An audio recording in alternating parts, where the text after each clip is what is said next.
দুপুর, বাহিরে প্রচণ্ড গরম। এই গরমে ইচ্ছে করে একটু টক খেতে।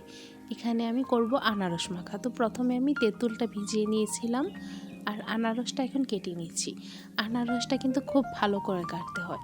কথায় বলে কৃপণেরা নাকি আনারস কাটতে পারে না, এর কারণ হলো আনারসে রয়েছে কাঁটা, সেই কাঁটাটা খুব ভালো করে ফেলতে হয়।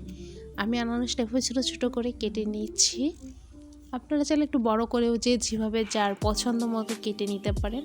আর এটা হচ্ছে আনারসের মাঝের অংশ যেটা শক্ত, এটা সবাই ফেলে দেয়, অনেকেই ফেলে দেয়, কিন্তু এটা আমি ফেলছি না, এটা সহই আমি নিয়ে নিচ্ছি। এটা খেতে খারাপ না, যেহেতু আনারসেরই অংশ, আনারসেরই ফ্লেভার থাকবে অবশ্যই।